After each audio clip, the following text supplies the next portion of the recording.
Hello, everyone, and welcome back to the Fantasy Football Universe. I am Aaron St. Dennis. Follow me on social media at FF Mad Scientist. Joined by, am I pointing? No, I'm not used to being on this side. Joined by Jeremy Schulman at FF_Rebel. And somewhere down there, Jesse Moeller at JMoeller05. Bring the hate, baby. Today we are here to do running back Civil War. The thumbnail may not have indicated that. I did my best to originally I was planning on replicating the Avengers Civil War, where there's like guys lined up on the side, like facing each other looking angry, but it turns out I'm not very good at graphics. So what you got instead was headshots on the graphics. Turns out I'm not as good as I thought I was. And that, you know what the hardest part was? Finding side profiles of these players like in action shots to line up at each other. It wasn't very easy. So we did not do that. But so what we're going to do today is we're going to be comparing. We'll probably run through most of the running backs drafted. Some of them are just going to be, yeah, he's dead to me. But we're going to talk running back here, comparing them to their new backfield mates and stuff like that. What we think of, which veterans die in the situation here, which rookies die, or, there's going to be a little bit of both. I think some of the rookies actually have a chance of winning their backfield. I think some of the rookies are pretty much dead to me. So we'll roll through it here and see what we think of each. Before we get into it, if you'd like to hear about or read about any of these rookies, head over to fantasyfootballuniverse.com. We've got a whole shitload of rookie sneak peeks up there. Some of them are in the process of being updated. They all have their draft capital and landing spot. We have not worked through all of our write-ups for them yet, so some of them have them. Some of them just have their name. So we'll be working through those probably this weekend. Let's get into it. We will start. I'm going to go off my little list here of just based on draft capital. We will start at the top. That would be Jonathan Brooks going in the second round, the only second round running back going to Carolina. He will now be facing off against Chuba Hubbard, and I guess you could say Miles Sanders. Who wants to start here? I'm assuming this is basically a Chuba versus Brooks situation. Take it away, somebody. I'm sure. Why should we care about Chuba? Let me be real, right? Like they just paid up, they traded up to get Brooks, and they have solidified the offensive line. They built up the interior. They have. So I heard somebody say this. They have Leggett on one side, a good blocking wide receiver who they just drafted. Mingo, also another good blocking wide receiver. You have Tommy Tremble on the offensive line. They're fucking going to pound the rock with Jonathan Brooks. They absolutely love him. So, I feel like this is the one running back in the class. Like he's tearing himself. He's the guy that's going into that workhorse role, and he's going to get all the work he can handle. All we need. The only concern is basically the ACL. So when he's back and cleared, it's Jonathan Brooks' role we're living up. He should be a top 12 running back in Dynasty. Like I'm all aboard the Jonathan Brooks train. I have him at 109 in my rankings. So yeah, I just took him at 110. So I know you did snipe me. I was like, son of a. But yeah, I'm all aboard Jonathan Brooks. Yeah, and I think the one thing that we need Bryce Young to learn how to do is to check down. I think Bryce Young knows that now. He showed a bit of propensity to do that last year. Now we got Dave Canales coming over. Rachaad White had a gabillion targets last year from Baker Mayfield. I'm going to give some of that to Canales because Baker was all over the place before he got to Tampa. So yeah, Bryce Young. If he can just get the ball to Brooks in the passing game, it's wheels up. We're assuming that's the case. We know we can run between the tackles. He would have been our consensus RB1 if he were healthy. Now that he landed significantly ahead of all these other backs, he's the RB1 again. And really, we're just praying for health. Otherwise, it's all set up for him. I think that sums it up perfectly. He's RB1 by a mile, praying for health, because he was probably the RB1 anyways, but of the top 6 or so, not only did he get the highest draft capital, he's the only one where I look like, no, that landing spot sucks, that one sucks, that one sucks. His is the only one where there is where he should be the running back one to start off. So I think this one is a slam dunk, and he is my RB1. After this, we kind of get into a mishmash of some guys where it's like, there could be a pathway to touches like the next guy. This is not a terrible landing spot. It may suck for year one. I don't know if he's going to flat out win the job outright, but we have Trey Benson joining James Conner in Arizona. This one, I love the landing spot from a dynasty perspective if you are non-contending this year and you can afford to wait. But I'm thinking with Trey Benson, we're a best case scenario here as maybe he takes over the job by week 8. I'm not expecting him to be the RB1 right out of the gate. So, what do you guys think here? I guess it's kind of two different conversations based on redraft or dynasty, but yeah, but here's what I'll say is like James Conner, the Terminator, you can't kill this guy, right? What is he, 29 years old? He might even be hitting 30 this year. But he's getting up there. We know that we've been concerned about James Conner's age for a couple of years now, and the fact that he's on Arizona. It doesn't matter. He just keeps producing when healthy. So it's the when healthy part that's the issue for Conner. But the Arizona Cardinals are getting better, especially on the offensive side of the ball during this draft. I'd like Trey Benson to work in, but if James Conner is healthy, he's just not going to take him over in year 1. That's how I feel about it. You hope for year 2. But again, most of these rookie backs, you're going to see them come on in the second half of the year. So the hope is we can work to a 50-50 split by midseason. Maybe Benson can even excel to the 1A. With Conner healthy, that's best case scenario. So agreed. He's the RB2, the clear RB2, but he's nowhere near Brooks. Yeah, he can follow. We talked about Rachaad White a little bit ago. He can follow that path where in year 1 he's kind of splitting work, but he has to be good is the thing. He's not going to be given it because James Conner, he was the 4th rated PFF back last year in the NFL. James Conner was very good. So it's not like he's just walking in and taking over. And I've already heard this take where people are like, oh yeah, Trey Benson, RB1. And I'm like, why are you taking on all of this risk with Trey Benson? Because you don't know how year 1's going to go. And if he doesn't show out, the team, they can draft another guy. The 25 class is stacked. So I think the deck is more stacked against him. But yeah, it's a fantastic offense. If you want to play the long-term game in Dynasty with him, I'm all for that. And you could go that way. And like where you're looking at him for 25 and beyond, it's just, you just have to dodge landmines when you're like these round. And I know it's like, he's like early round 3. I still don't care. Still round 3. You still have to dodge landmines as a running back. So he's got a lot going for him. He's a good back. We all liked him. And he's in a good offense. So it's really hard to put him below the RB2 because after him, man, it's just darts and question marks. So yeah, I think he's the solidified RB2 of this class. So Brooks for now, back end. Actually, I'm looking at the board now. I took him at 110. I'd be comfortable taking him as early as probably 107, 108. But we're saying back half of the first round for Brooks in Superflex, probably mid to early, like 203, 204 for Benson, something like that. 202 maybe. But he's right around there. I mean, I think I've seen him. I got a bunch of drafts starting tomorrow. I've had like 3 drafts going right now. I've seen him in the back end, like the 111, 112, right after Brooks, but he can go. That's a little early for me, but I think he could go as early for me as like the 202. And then anywhere beyond that, I'm comfortable with him because like I said, in year 2, I think, Conner will be mostly out of the way and it'll be the Trey Benson show. Yeah, someone took Benson in one of my leagues at 110 ahead of Brooks, and I was aghast and speechless, and I was like, "Why? Like, what are you doing?" Like they legit traded for the pick, and I go, "Oh crap!" But then they took Benson, and I go, "Okay, thank you. I'll just take Brooks." But yeah, I'm not gonna take him over those like the Lads, the Legettes, those type of wide receivers. I'm gonna take him behind those guys, so he's gonna fall about the 203, 204. If they want to take him there, feel free. But I would almost rather take, I know this sounds gross to say, Knicks and Penix above them because they're starting quarterbacks. But if you want to take them there, I'm fine in that range. That's totally fine with me. Third running back off the board at 3.83 is Blake Corum to the Rams.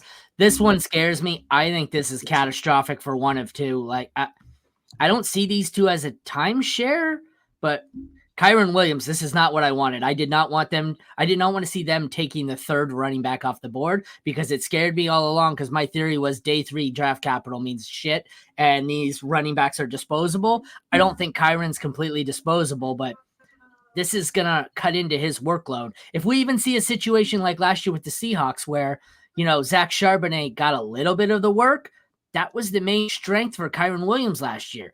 It was like a 85% touch share. He was getting everything. There was no Cooper Kupp. He got every single bloody running back touch. If Kupp comes back and cuts into a little bit of the pass volume, Corum cuts into a little bit of the rushing and the pass volume.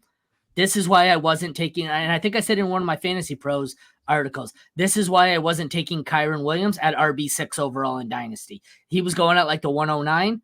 This is terrifying for him. And this is not particularly where I wanted to see Blake Corum go either. So what do you guys think on this one? Yeah, it's tough, right? Like you have Kyren, who's one of the better backs in the league. I get it; he didn't have the draft capital, so like we were very treacherous about the ranking you talk about RB6, just because the team could bring some money. Also, their running back room behind him was a disaster. It's like Ronnie Rivers and those guys, and like I'm sorry, they're just not NFL capable backs. Like it is what it is. Mm-hmm. So it's set up perfectly for Kyren Williams to have the smash season he did. It was our fault. I was all far for being too much probably into Cam Akers that we couldn't see that happening with Kyren, but. Yeah, it's interesting. I'm not sure how this backfield plays out. I think it's Kyren's job in the meantime because he was so good. They do need someone to back him up because he got injured, right? And they brought in Darrell Henderson last year. That's how like speechless they were for looking for running backs. So yeah, it's tough. I think it hurts both of them, and Kyren is stuck with him for the next few years. So it's really hard for either one of them to earn the role. I would bet on Kyren, but overall, like. It's just difficult, man. They are very similar players on top of that too. So they kind of like skill sets are very even. So it's just not a guy I'm that interested in, honestly.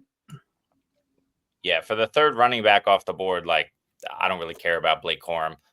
He's pretty much off my board drafting and rookie drafts. I get it. He's a really good handcuff to have. He's a really good just guy to stash on your bench in case of a Kyren injury. But it's still going to be the Kyren Williams show. The Rams came out and said that they didn't want to give, this is just like Rachaad White in Tampa Bay. They didn't want to give these backs as many touches as they did. But like you just said, Jesse, they had to, right? There was nothing else to do. So in this case here, you sign Blake Corum. He's insurance for you from a team perspective, but you're not going to be giving Blake Corum the bulk of the workload. You're not going to be giving him the ball down the goal line. I mean, that's the it's still the Kyren Williams show. So Corum can eat into this workload, but you kind of want that as a fantasy manager, because ultimately, even though, the high volume is ideal, you want to make sure that Kyren stays healthy the entire season. And Blake Corum is going to afford that for you as a fantasy manager. So I'll still bet on Kyren, and Corum I don't want anything to do with. Do either of you think he can win the job from Kyren? Do you think that's in Blake Corum's rankings outcomes? No. I guess he's also older it's too. Possible, like the same age. But no, I would bet against it. Yeah. No, I don't think so. So what is he now? Round 3 rookie pick? Yeah. Somewhere at best. If you want to go late round 2, that's fine. Like, I don't mind late 2. I'm just gonna let other people draft him is how I'm gonna play it. Like if you guys want to take on the risk with him, go for it. I like the profile and or spots of like wide receivers. You can talk about the quarterbacks, the tight ends a little bit better. So yeah, I'm not sure where he's at my rookie rankings. I'll look it up, but I think he's in like the 30s. Yeah, this draft really sucked for running back landing spots. Moving on to a probably even worse landing spot at the 3.88, Marshawn Lloyd goes to the Packers, where he will be paired now with Josh Jacobs, and AJ Dillon's a free agent, right? Or is he back? They brought him back. Did he? Okay. 1 year or 2 years? I don't remember, but it was. They can cut AJ Dillon and save like $1 million if they want. Okay, so even if they cut him, he's still got the newly signed Josh Jacobs. What do you guys think here? Because I didn't like this one. I don't like this one for Jacobs. I don't like this one for Lloyd. This is back-to-back running back landing spots here where I hate it, especially if you were a fan of the rookie, and I was a fan of Lloyd, but I hate this. For this one, I like it a lot more than I like the Corum spot, only because Josh Jacobs looked like absolute dirt last year. I'm going to put a lot of that on the Raiders and how much of a dumpster fire they were. Josh Jacobs moving on is going to be good for him, for his mentals, for his, value as well. But he is going to be splitting time with Marshawn Lloyd. I think the Packers are going to be smart to do that. I think Josh Jacobs signed a 4-year deal. Like we know those are front loaded so that they can get out of them. So it's not going to be 4 years, but Marshawn Lloyd, I think, has a significant chance in year 2 to really cut into that load and in the back half of year 1. So I much prefer him. He's my RB3 by a lot from this draft class. And he's on a great team, right? And that's what we want. We know this offense is cooking. There's going to be plenty of red zone touches to go around. Jacobs is healthy and looks great. It's Jacobs' job to lose.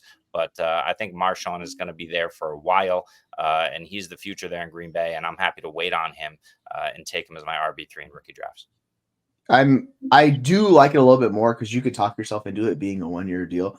The issue is it's a $9 million dead cap hit to cut Josh Jacobs. So it's not like they're just walking away. They're taking significant salary cap hit to move off from Josh Jacobs in year 2. And the year after that, it's a $6 million dead cap hit. So like I think he's gonna be there for a long time, and then that's my whole. This is the same situation. A very good offense. If you get an injury to Josh Jacobs, then yeah, that sounds great because then he could be the workhorse. But I think they're gonna work in tandem a lot and be very good together. Like Marshawn Lloyd does things a little bit differently than Josh Jacobs, and I think he comes in and just takes AJ Dillon's job just because AJ Dillon's been atrocious the last couple of years, and I can't. And this is why they drafted him because I can't imagine that happened with AJ Dillon. So yeah, he's gonna be that handcuff guy you want to roster. I just don't know if you're going to be ever confident starting him behind, Josh Jacobs. It's just it kind of is what it is with these backup running backs. You need an injury, which sucks. Like we like them, but we've seen Josh Jacobs be one of the better backs in the league before. So yeah, I have worries. I'm gonna have a lot of shares of Jonathan Brooks, I think, because I'm willing to take him first, and I'm gonna have no shares of a lot of these guys because I think for me, the problem is you're hoping for an injury or a handcuff situation. And I think a lot of them are going to go anywhere between 202 and 208. And in that range, I prefer a lot of the receivers. So I think I'm going to be taking a lot of second round receivers, and I'm just going to be taking whatever running back I take in the rookie drafts is going to be a third rounder. And I'm just going to hope that I land on the right handcuff because I think with the exception of Brooks, obviously, maybe Benson. Like I think we've had 3 or 4 in a row here who are probably high-end handcuffs where we're hoping maybe they get a 30% share, but it scares me. Moving on to another one where I've heard mixed reviews. I don't love this one. I've heard people who do love it. 4th round, Jalen Wright to the Miami Dolphins. I don't love it at all. I thought he was most like Devon Achane, and a lot of others seem to think he's most like Raheem Mostert, but the problem is Mostert's still there, right? Mm-hmm. So like everyone's assuming, okay, well, say Mostert's gone or they don't trust Mostert and he takes Mostert's role. I don't know if that's good because there's too many mouths to feed in this offense. We've got 2 receivers who are going to get theirs. We've got Devon Achane, who's awesome. Jalen Wright, who I think is awesome as well. But the problem is the running backs, whether it be Mostert or Achane last year, mostly put up their fantasy production while the other one was hurt or while they played the Denver Broncos. So like if you're playing right here, if you're taking right here, you have to you got to be hoping for injury to a wide receiver or running back because I just can't see where with 3 solid running backs, even if he's second on the depth chart and 2 stud receivers, I don't know how much upside there is here for Jalen Wright, but I don't know. I'm sure I could be convinced otherwise, but did you guys see the thing? Did I send it to you in the chat? Scott Barrett's Frankenstein. It was his comp of play style, this, and it was play style, Raheem Mostert, speed, Raheem Mostert, something Raheem Mostert, vision, Helen Keller. I was dying. I saw that and I was like, oh my. So that's reassuring here. So I get it. He's a fast guy. He's a home run hitter and he fits into this offense. And maybe Mike McDaniel has enough tricks in his bag like Sean McVay to where all these guys can be relevant. But this one kind of scares me. So what are your thoughts here? I guess we can go with Jesse first. So that Jeremy can message me his pick. Sure. So I like Jalen Wright, the player, but the thing is he never saw volume in college. The most touches he saw this season were 13. Devon Achane, by the way, in 2022, saw 22 touches per game. Like, Achane's been able to handle volume. Jalen Wright's never shown that in his career. So I don't know why I've seen this. People are saying he's the RB1 over Achane, and I'm like, why? Like, he was a limited touch player. That's what he's profiling to go to. The nice thing is he could be super efficient on those limited touches in this Miami offense. So I think this is another play like Devon Achane, who I loved last year. I don't love Wright to that same degree, but I love the offense. And so any running back who's efficient in that offense, I'm fine with. I think he is the long-term replacement for Mostert. That's why they traded up, because they didn't have a pick until the 5th. So they moved a future 3rd-round pick to get him, which, it means a little bit. But he's not a better player than Achane. Like, I've heard this talk, and I'm like, he's not as complete. He was also in a Mickey Mouse offense, and he's going to the closest thing to a Mickey Mouse offense we have in the NFL with the Miami Dolphins, right? Like, the stuff they do, teams don't do in the NFL. It's, like, so different. So if you watch that Tennessee offense, like, the concerns I had with his visions, and I thought that was hilarious. But overall, this is the dream landing spot for him, because anywhere else he goes, he's going to have much more problem with that vision. So I think this works well for him. He's the long-term bet you want to make if you're betting on someone outside of Achane in that offense. I'm fine with it. But he's in that, like, round 4 guys. It's him and Ray Davis are the 2 guys that I like landing spot-wise. The rest of the guys I'm kind of like, until we get to round 6, like Tyrone Tracy stuff. I think it's pretty good for him overall. I can picture Mike McDaniel though at Disneyland with Mickey Mouse ears on. So that was but it's like 4 in a row here where I think their dynasty value is better than their redraft value because it's 4 where you're hoping for an injury or a handcuff. I was gonna throw it over to Jeremy here, but he hasn't made his pick last I checked, so I'm gonna have to mute him, I think. Did you send me a pick, Jeremy? No, I'm all right. Well, you talk anyways. I gotta go let the dog in. So I'm struggling at the 2-1, but look, Jalen Wright, we liked him pre-draft, right? In the process, he was our RB4 for the most part. He's fast, he's decent in between the tackles, he's a home run threat. Which we love and which Mike McDaniels loves. It was shocking that he left Xavier Worthy on the board when the Dolphins were up in the first round just because of how speed crazy he is. But then he came back and he took Jalen Wright. And who was the other home run threat, Jesse, that he grabbed? It was, I'm blanking on who they drafted. I know they took Malik and Taj Washington at wide receiver. Yeah, they took the 2 slots. Yeah. Oh, did they? I don't know. What team are we talking about? The Dolphins. They drafted another fast guy, but I can't remember who it is. Malik Washington. Another speedster. Taj Washington. Jalen Wright. Who else did they got? Doesn't matter. Taj Washington. Point is, right, that Raheem Mostert is another one of these James Connors guys. You cannot kill him, right? Mm-hmm. And part of that is because he didn't get a lot of work early on in his career, right? A lot of that work came secondarily, and he also faced a lot of injury. Now he's been relatively healthy the last few years, where he's playing the majority of games. And when he's in there, they're going to use him. They've proven that. So Wright is just a backup, but Achane is going to get more work in the event of a Mostert injury, right? I think Achane's great settling into that 10 touches per game role with Mostert in. But if you're putting Jalen Wright in the game and Mostert's out for whatever reason, you have Achane, you're going to ride him as the 1A. So Wright for me slots into that Achane role in terms of number of touches. If Mostert is out, and I'm just not comfortable taking a shot on a guy who could get the Achane level touches if Raheem Mostert goes down. So yeah, for me, he's likely going too high for me. He's probably early to mid 3rd round pick. Jalen Wright is in rookie drafts. I'm not paying that price for him. Unfortunately, we're going to have to wait a little bit of time. And this is the type of guy that if he doesn't produce in year 1, I'm going to look to acquire at the end of this season or in the off season. And then, once Mostert's out of the picture, we'll see how it shakes out. We're only like 5 running backs in, and it's only getting uglier. Like literally, I'm looking at this, and aside from a couple of late sleepers that I really like, we got 1 running back out of the top 6 who gained value. And I think the rest of them at best in Trey Benson probably maintained value because everyone else fell so much. Like this is a bloody mess. This was like Armageddon here for the running backs. And to continue on with a Lion King level elephant graveyard, we're going to move on to Bucky Irving, who goes 4th round, 125th overall to Tampa Bay. My first thought to Bucky Irving as the only running back Tampa Bay takes is I'm now moving Rachaad White above Kyren Williams in my rankings because I don't think Bucky Irving can beat out Rachaad White.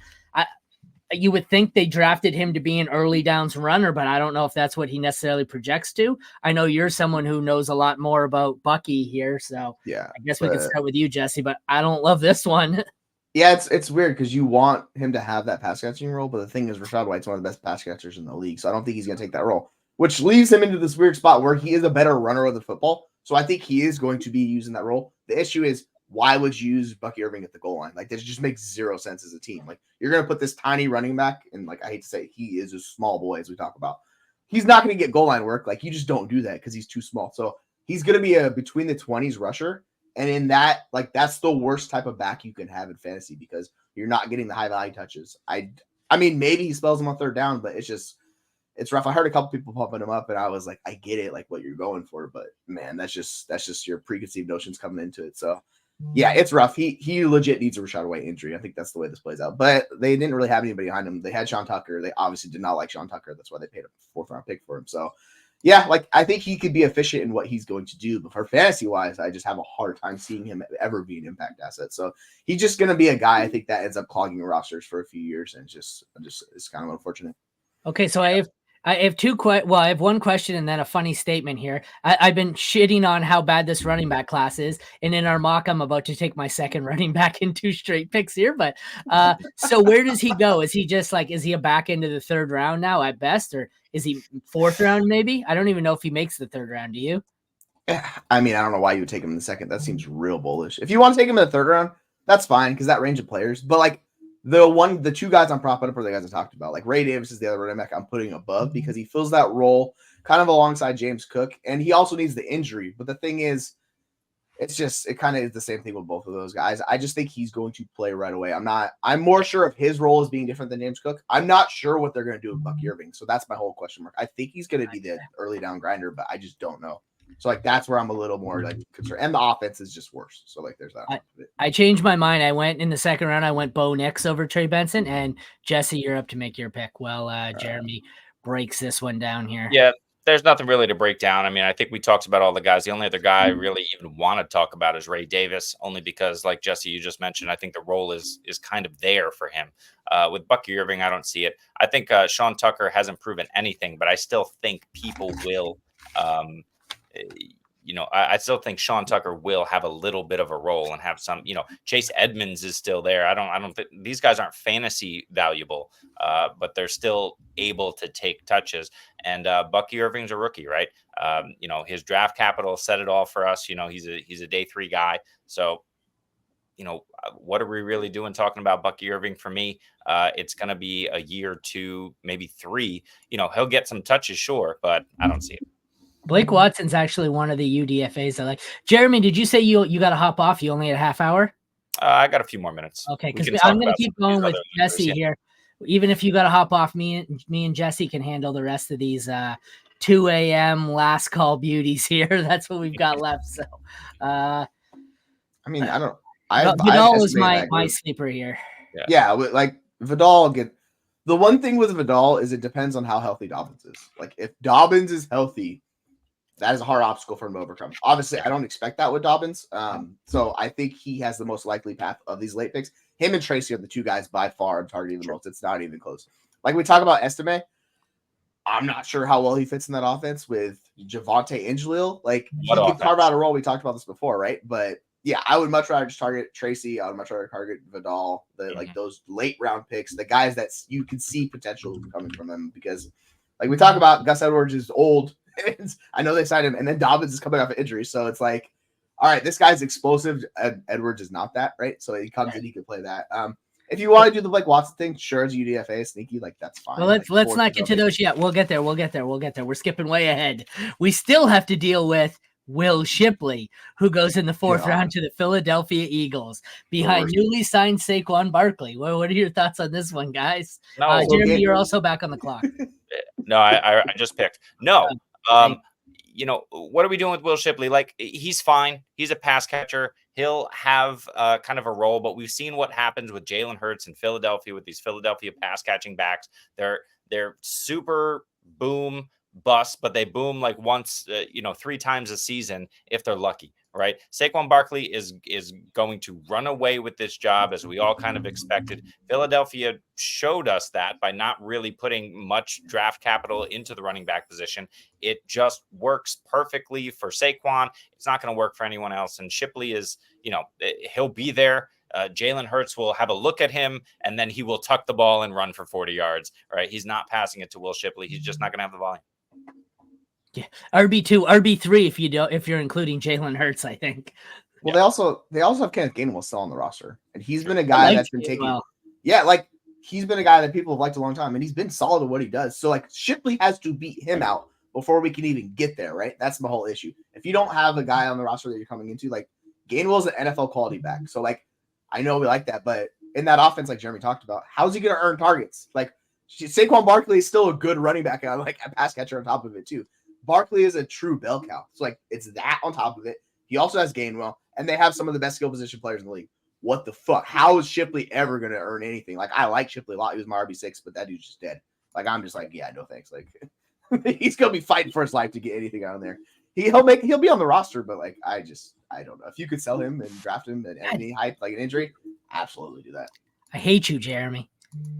I hate you. That's your boy. I also must say you guys are truly elite because we just churned out about 13 rookie picks between the four of us in about 4 minutes of showtime without missing a beat. So before I make my pick, since I got sniped here by Jeremy, we'll move on to the next shit show, which is 4th round Ray Davis to Buffalo behind James Cook.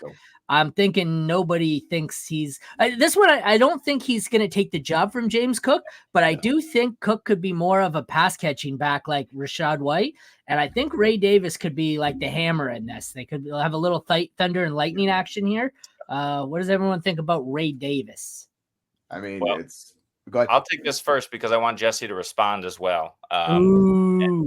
No, but because I think he can provide a little bit more context. I'm trying to think and remember, but I'm pretty sure that James Cook was not great around the goal line last year. And in fact, in terms of rushing touchdowns, they were minimal, weren't they, for Cook? So Jalen Hurts. Oh, sorry. Josh Allen. Thank you. Yeah, Josh Allen. So that's the thing, right? Listen, the Bills have been saying for a couple of years now, they don't want Josh Allen to be taking all of these hits, especially around the goal line. He's effective around the goal line, but the Bills need a hammer. They tried to address that issue last year by taking on Damian Harris, who just subsequently washed out of the league. Latavius Murray, who's like 86 years old, right? That didn't work. Why not go in and draft? Look, Ray Davis is not a big guy, but James Cook isn't a big guy either. And he has the ability, at least, to put it in the end zone and, mix things up in the running game around the goal line. So I like the opportunity that Ray Davis has, but he's also got an all-around skill set. Is he better at any one thing than James Cook? Not really, but I think he can help address the goal line issue if he's good enough. And I think he has the opportunity there, given what we're talking about on a lot of these other depth charts, with the fact that there's nobody behind the guy. And in this case, the guy is James Cook, who we know should be more of a 200 touch guy in the NFL, and certainly not a 270 touch guy. The skill set's there, but he's better utilized as an efficiency guy. So I like Ray Davis to have the opportunity to grow in that role. Okay, before you respond to that, Jesse, I have a question I want you to respond to, and it's completely off topic, but I noticed you just took Jalen Polk as your pick to the Patriots. I thought you were a McMillan guy. Do you hate the Tampa Bay landing spot that much that you just took Polk over McMillan? I mean, one guy's playing right away. The other guy is behind Godwin and Evans in year one. Like, I'm not that stupid. Okay, well, that was my question. I like McMillan more, but so this is the thing. I posted this on Twitter, and people are taking Baker above Polk, and I'm like, what the fuck are you doing? Why would you do this? Because he's got to beat out Bourne. He's got to beat out Jefferson. He also has to beat out Polk, by the way, who got the draft capital. So this shit drives me crazy because people like Baker pre-snap. And they're like, oh yeah, he's gonna be great, dude. He's Let's focus, guys. Let's focus. James Cook, Ray Davis. Yes, sorry, James Cook. We're talking running backs, and somehow we spent 5 minutes on Washington receivers. Don't even get me started. Your pick. Yeah, yeah. I know. I like this for both those guys. This takes a little bit of the focus off of Cook because he was featured down the stretch heavily. I don't know if the Bills want to do that where he could be more efficient. He was so awesome last year and everything he did. Yeah. They did play like you talked about Latavius Murray in third downs because they were worried about James Cook pass protection. That's always been the red flag or the red herring in his profile. So if James Cook can improve that pass protection, then he becomes the true workhorse. I don't know if it happens this year or not, but this is where Ray Davis comes in and he can play a role right out of the gate because Latavius Murray was the oldest running back in the NFL playing snap for them last year. So they bring in a guy who's 24 years old. He's old as fuck for a rookie, but he's 10 years younger than Latavius Murray. So you see what I'm saying? Yeah, I think this works out, and it's the best offensive league. So I always like to handcuff backs in the best offensive league. If an injury happens to James Cook, God forbid, we don't want that to happen. But if it does, Ray Davis steps right in and he can play a lot of work. He did that. We saw that in Kentucky. He was good. So I'm all aboard this. This works out well, and he should be a guy that I'm fine taking in that late second range with. We talked about Lloyd and those guys. He goes up in that range too. I'm fine right in there if you want to take a shot on him. Next up, we have probably the sleeper I'm going to take in one of the last rounds of every redraft league, and I don't think he has any value, but 4th round, Isaac Guerendo to the 49ers. I am going to stash him or add him off of waiver wires for those 2 or 3 games where he comes in, plays for San Francisco for 2 or 3 games, is a top 6 running back, and then is never heard from because that's what happens. And inevitably, when I do that, I will add him, and there will be somebody else on their depth chart who gets the touches instead because that's what happens. But Guerendo behind CMC, he's a desperation injury handcuff. That's pretty much what we're all thinking here. Yeah, talk about injuries, right? Like that's CMC. Like the guys that have dealt with multiple injuries. Like I love CMC and he's a bell cow, all of this fun stuff. But you roster him strictly for the upside of an injury happening, because if it does, you can flip him for a second, no freaking problem, right? Because CMC's older, people are gonna be like, oh, he's washed, blah blah blah. Like, so if an injury happens and he like is good from shows out, his value skyrockets. So like I'll play the dynasty game theory with him. But yeah, overall he's a handcuff. Like that's what he is. It's just a really good offense, similar to Buffalo. Like you want these running backs in the really good offenses as handcuffs for that reason. Jeremy, I'm not familiar with that player. Who is Fucker Lloyd? Oh, you didn't like getting sniped on Lloyd? Okay, I got you. But here's the thing. Let's see. I've had 3 opportunities to draft Ben Sinnott so far, and I haven't taken him at all. I traded out of the You're a fraud. You're such a fraud. Out of the 211. I took Roman Wilson over him, and I took Marshawn Lloyd over him as well. But last year, I'm TE heavy. I've got on that particular team, I think I have Andrews, Laporta, and McBride. So I'm okay. Do as he says, not as he does. In our dynasty startup we're about to join, we got to snipe Jeremy on Ben Sinnott. We can't let him get Senator. We cannot let this happen. We have to get him sniped him again. I got some drafts starting up tomorrow. I'm going to be hyper focused on Sinnott. We're going 202, baby. Let's go. You're trading around. That's what I did with Brooks. I was like, nope, fuck it. I'm getting Brooks. I was like, I wait to make sure I got him. Jesse, you're back on the clock, but the next running back on our list, the running back list is so bad that the next running back is actually a safety. So we're not going to talk about Sion Vaki because Detroit drafted him as a running back, I assume because it's cheaper in contract negotiation as a running back than it is a safety, but we're not talking that one. Here's probably one of the biggest fallers because Braylon Allen goes to the Jets at the end of the 4th round behind Abanaconda, behind Breece Hall. And then they also double back and they take Isaiah Davis. Where'd they take him? Oh, did they sign him as a UDFA? No, I think he was late. He was like around 5 or 6. I don't know. Where the hell is he on here? Anybody got it? I've got the paper. Isaiah Davis was pick round 5, pick 38. Round 5. Why do I not have this? Oh, it is last offensive player. But anyways, what are your thoughts here other than RIP Braylon Allen? Yeah, I was watching the Dynasty Trades in 5, and somebody they were talking about him, and somebody in the comments goes, he's 6'2", 245. He could get 1,000 yards. All he needs is another Breece Hall ACL injury, and he's wheels up. And I said, Jesus Christ, copium. I've never heard so much copium in my life. Like, Breece Hall is one of the best running backs in the league. How the hell is Braylon Allen going to do anything? And they drafted another running back on top of that. They also have Izzy Abandakanda. Like, they're clearly trying to figure out this RB2 spot. Maybe he gets it or maybe he doesn't, but like, good luck with that one, man. Like, you're just stuck. This is how it happens sometimes. Sometimes Debbie guys die. That's the life of life in the NFL. Yeah. I mean, the one thing he's got going for him, unlike every other running back in this class, he's 20 years old. Okay. So he has the opportunity to wait 4 years and then potentially, go somewhere else. Or, Breece Hall, they don't want to pay that contract. And they bring back the unused Braylon Allen to New York on some sort of lighter deal. But, he could be a later round breakout, but we're not drafting these guys, right? We don't need to draft a guy who could do something in year 4. So, no, he's totally dead. I'm going to leave on that note because I don't want to talk about any of these other scrubs, except for the fact that I've taken Rasheen Ali twice now in rookie drafts, one at the end of the 4th and one in the early 5th. So yeah, you're on the clock now to take him again if you want. Hell no, we're in the 3rd. Oh, that's fuck you, SC. You take McMillan, you son of a bitch. But Rasheen Ali, make sure you talk about him and his potential there, especially with the Keaton Mitchell injury.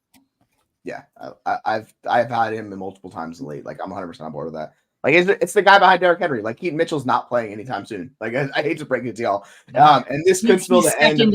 He's second up. There's one more player before him. Let's get to Audric Estime, 5th round to the Denver I'm not talking about that guy. See ya. Bye, guys. That's funny. We were just thinking the same about you. Oh, snaps. Damn it. I removed the wrong person. Banished the Shadow Realm. I removed the wrong guy. I don't mind Estime. Like, I think he's fine. It's just I don't mind the landing spot. I don't either. Like, is there any more uncertain RB1 than Javonte Williams? That's the thing. Like, he did not get bell cow usage, and I know people were pumping him up mid-season, but it really did not work out. So they clearly want to run a committee with that team with Sean Payton. Like, I don't know what it is. He obviously doesn't. Javonte was not his guy. He came in. Javonte was already there. Maybe that's part of it as well. But like, they're going to cycle through these running backs. McLaughlin's going to have a little bit of a role, and maybe if an injury happens to one of those guys, then he can step in. Obviously, he's like the exact opposite of Jaleel McLaughlin. Estime's a tank, right? So he could play the grinder role down at the goal line. Like there's a path for him that way. It's crowded, but it's also not crowded, depending on how you look at that. So there's like upside attached to him at least because It's the guys in front of him, people are questioning. So yeah, I'm on board with it. I don't mind him as like a late third if you want to take a shot on Estime. Like that's fine, go for it. It's just kind of like maybe there's something there. We'll see because he is an efficient back and he does have quick feet. So overall, like I like the stuff you can do at the NFL level. This was actually one of the running back risers out of the draft for me, and I know there aren't many of them, but this is one where when we're at this point where he's going, third, fourth round probably in rookie drafts, all I want is a late round dart throw with a pathway to touches, and I can realistically find a way in which he's the RB1 here. Maybe Javante's healthy or not healthy. Maybe Javante sucks. Jaleel McLaughlin's pretty crappy and small. So like I could see a spot where Estime comes out and he is the absolute bell cow. I mean, bell cows don't really exist anymore in the NFL. They're like Sasquatch or, whatever. But just there's a pathway to touches here. So I actually like this one and I don't mind taking a shot. Now he's going to force me in the 5th round. Rasheen Ali to the Baltimore Ravens, who is behind Derrick Henry. You guys were a lot higher on him. Obviously this doesn't do me much good for redraft unless Henry's hurt. It's kind of a long-term dynasty play. I know Keaton Mitchell's rehabbing, but I guess you look like you want to talk about this one, so fire away.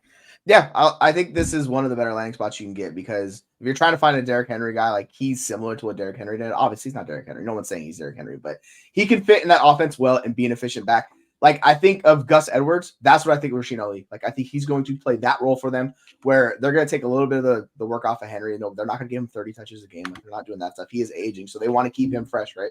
So you bring Ali, he gets 5 to 10 touches a game. He's efficient. He does that for you. Obviously, he needs an injury for Derrick Henry because he's not going to replace Derrick Henry. So this is one of those good offenses, handcuff back, where you take a dart in the 4th round, and if an injury happens, the value skyrockets. Like that's just what we do with these backups and these good offenses. So it's the Lamar Jackson offense. Like it's going to be good and he can be efficient. So I would not surprise me for him to be on the Ravens in like 5 or 6 years, just doing his thing. Like that's kind of what I think about. There's 7 left here on the board as far as drafted running backs. We'll glance over some of them. We'll discuss some of them. You guys also seem to like Tyrone Tracy, 5th round to the Giants. I assume this is another case where the talent is probably better than average, but the landing spot and the pathway, it's like I said, it's another spot where if you're going to take a late round dart throw, this is what you do with the wide receivers. You find a guy who has a pathway to relevancy to where, it's a receiver who could be, he was a 7th round pick, but he could conceivably be the number 2 on his team in targets or, a running back with very little in front of him. And what's there on the Giants? What do they got there? Eric Gray. Yeah, Eric Gray. Sorry, Eric Gray. There's somebody else. I just can't remember who, but that's proving my point. So what are your thoughts here on Tyrone Tracy to the Giants? Yeah, I think they might have the easiest backfield in the NFL to earn a role. Like of the players on the roster, I mean, I like Devin Singletary, but like you kind of know what he is, right? So the running backs on the roster, Eric Gray, Deion Jackson from the Colts, and Dante Miller. Like that is the opposite of frightening for any running back in the situation. Tracy does have a good profile. He does a lot of things. He is old though. Like this is the thing. He's going to be 25 this year, so he's not young, but he can carve out a role year 1. Like one of the few guys I can actually see him carving out a role and pushing Singletary for work. I'm not saying that's going to happen, but there's a scenario where that plays out.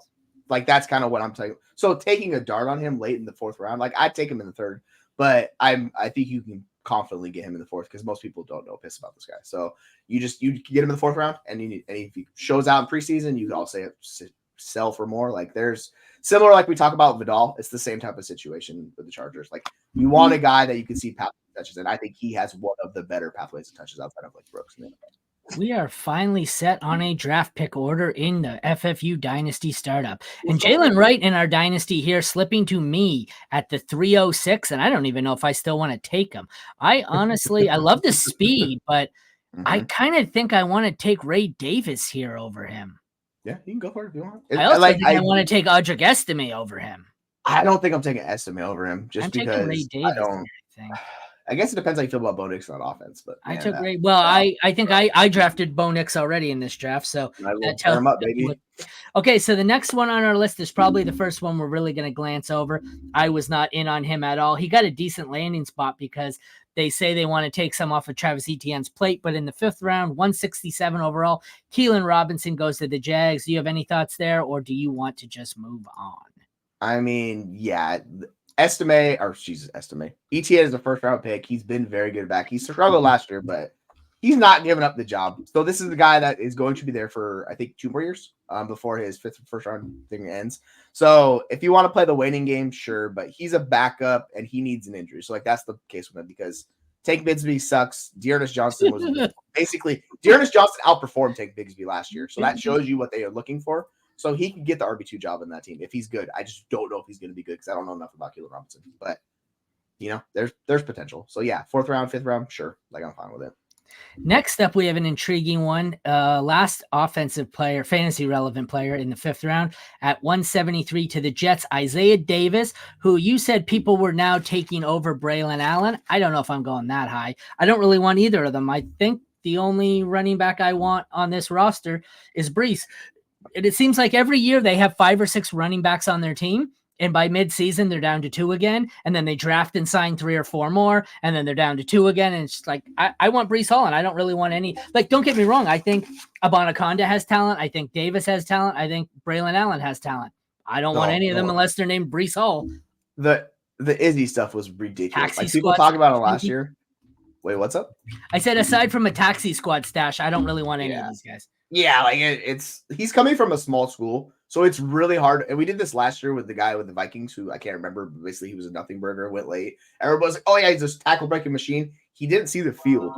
So with these small school backs, because Davis is very much a small school back, and he's coming into the NFL, that's a massive jump. So I don't know if this efficiency numbers are going to stick, but he had a good production profile. I know JJ Zacharyson liked him, but yeah, he could compete for the backup job there. Sure, I just don't know if he's going to get it. There's far too many guys. I think with Izzy, like his vision is atrocious, and that's what always is gonna handcuff Izzy. Like he's just gonna be a guy that's tantalizing. So pick your Jets running backup you like, target those guys. I don't really care. Like I'm with you. It's just like no thanks. Moving on to the first pick of the 6th round is actually one I don't mind here. We have Kamani Vidal, who is my sleeper, going to the Chargers. They've got, what do they got there? Gus Edwards? Did they bring in anyone else? Oh, P.K. Dobbins, but they got Dobbins, right? Yeah. I like Vidal. Vidal's one of the spots where, like I said, he's like Estime, where I don't know if he wins the job, but you could convince me that he could win this job out of training camp. What do you think here? 100%. Like I think he has a pathway to touches, and that's the like we talked about this with Tracy. Same thing. I have these guys in the same tier. They both have a pathway to touches, and that's what we do. And if Dobbins' injury is like it could continue through the season, because that was a very significant injury, like he might not be the same player he was. So yeah, like I'm fine chasing him over these other guys we talked about. It's Tracy and Vidal are the 2 guys late that I'm like plant my flag on, and I'm gonna target those guys every time. I don't want guys in committees stuck in the backfield behind truly elite backs like the New York Jets. Like I don't want anybody behind Breece Hall, because Breece Hall is never gonna win up that job, right? With the Chargers situation, Dobbins is an injury. Gus Edwards is old. They really don't have anybody else on the roster. Yeah, like target this guy because he's good. He's also coming from a small school. His production profile is really good, though. So yeah, I know he does have a little bit of maybe some vision and some concerns. Overall, like this pathway is the offense is going to run it a ton too. On top of that, so yeah, like go get Vidal late in your drafts. Like I think he's a guy to target. Yeah, he's one where is he still on the board in the draft we're doing? Let me type it in. He will be my next pick if Jeremy's not watching and Jeremy doesn't snipe me. But no, I completely forgot. That's the thing. I just took Davis over him. I took Baker over him. Jalen Wright is gone. There's a bunch of players here looking back where I think I would have probably preferred Vidal. So once I've had more time on my day off tomorrow to properly go through, digest this, and reprogram my new rankings into my head, I'm going to try and take him at the 310, but I think I'm going to be willing to take him as early as the 301 or the 302. I think there's a lot of upside. And he's another guy like that I'm willing to take as a last round pick in a redraft league. Just hopes, that he's this year's stash that comes through. People aren't going to touch him redraft. I think you could definitely do that. I think once you get in the 3rd round, these are the guys you should target over these like sketchy profile, like wide receivers and stuff like that. I'm fine throwing the darts on these running back because it's a 3rd round pick. The hit rate is so low. We're chasing the upside anyways. So might as well shoot your shot, because as fun as the Puka and Take the Dales are, like that just never happens. Like it's not going to happen this year. So like don't stop chasing that. Just go get the running back. I think it's a much more likely chance of hits late. So we are running out of time. There were no 7th round running backs taken. I'm going to glance over here the 3 running backs taken left in the 6th, and you tell me if any of them have any interest to you. 6th round, 186 overall. Jace McClellan goes to the Falcons. Jawar Jordan goes to Houston, and Dylan Lobby goes to the Raiders. I assume we want to talk Lobby. Do McClellan or Jawar Jordan interest you at all? If you think Lobby, no, because he's behind Bijan, so good luck with that. Or not, sorry, no. What the hell is the first guy's name? McClellan. I was going to say Lobby's not behind. No, McClellan is behind Bijan. Just don't worry about that situation. He ain't touching that. Jordan, if you think he could take the backup job behind Pierce, sure, you can talk yourself into that because Mixon's older. I'm not sure he can. I have no idea. If you want to target him in the 5th round, fine. The guy that's going to see touches is Lobby because he's the best pass catcher on that team straight out of the gate. Like I don't trust the running backs they have being the pass catchers. So I'm all for him getting that 3rd down, long down and distance type of role in that offense because I could see that coming to fruition. So he's the 3rd of that tier of guys that I know the upside isn't there because they have guys who can run the ball, but I'll target him late. Like that's fine because you know he's going to get on the field. So if you know he's going to get on the field, there's theoretical upside in that Raiders offense. So I'm all for it because Minshew will check it down. Like I'm fine with that. And we've seen it in O'Connell, like he checked out a little bit last year too. So I think Lobby can be a better pass catcher than what they have on the roster. So 4th, 5th round, sure, fire the dart. You get yourself starting a player who can play in the NFL. My thought to close it out here on Dylan Lobby, I think I'm going to give him the James White or Patriots pass catching specialist treatment here in full PPR leagues or even full PPR leagues. I'm willing to take him late. Half PPR, I might take him as a last round pick in a redraft league.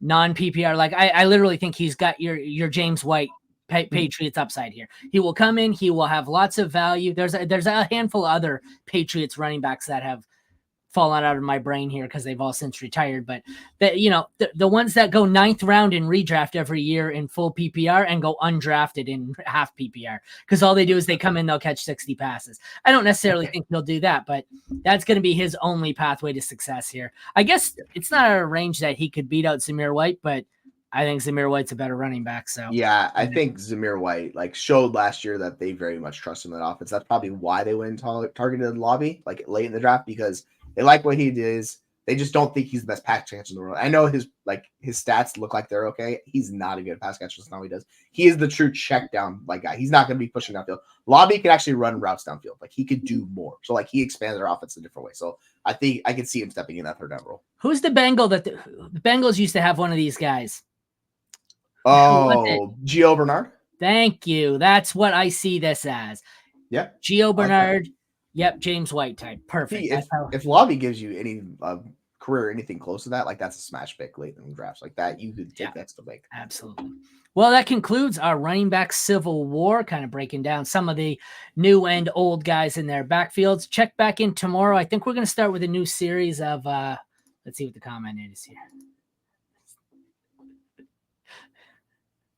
Anyways, I think we're going to start with a new series of comparing some of this class to past hits and past misses, but we will be back tomorrow at noon regardless. Maybe a little earlier. I'm not sure because it's my day off. I like to typically get this done early and then go out and have lunch with the girlfriend, but we'll see. All right. But either way, we will be back tomorrow unless we get in tonight. No, that's what I got. Yeah. The Thorny from Super Troopers mustache there. Oh, yeah. I got you. Yep. Maybe after work tonight, I'd like to try and squeeze in a mock draft here, rookie mock draft. Yeah, I'm available tonight if you guys want to do it. Especially with I know you don't want to do, but I'd like to also try and double down here and get an IDP rookie mock draft now that the IDP rookies are actually on Sleeper. But I was going to take all the skill position players. I'm taking every offensive player. Yeah, IDP only. He's drafting quarterback still. Man, Jesse had a really good draft. Yeah, because we don't have offensive players. But anyways, check that later. We'll let you know what the game plan is. That is definitely something to keep posted or keep an eye out. I'm sure I'm going to have to go back to work here. So I think I'm going to have Jesse posted on Twitter. And Jesse, you'll probably, if you get time, set up the draft room on Sleeper and whatever. And we can run one tonight, probably 8 p.m. Eastern-ish, if that works for you. Yeah, that's fine. We'll pick a time. All right. So check out Jesse or the FFU Twitter. And thank you, sir. And we will get you into that today. You'll probably be the first one to join. But thank you for tuning in. Take care. And we'll see you 8 o'clock tonight, I think. Have a good day.